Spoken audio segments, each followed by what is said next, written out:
തക താളം അകലയായി ഇരുളലകൾ അകലയായി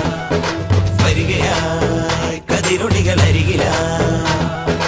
ഉണരും കരകണി കാൺമത് അമരോത്സവരംഗം മുളവന്നത് തളിരാർന്നിത് പരമനിരയായി കരളിൻ നിറയായി വിളയുവൻ കനകനെൽ കതിരുകൾ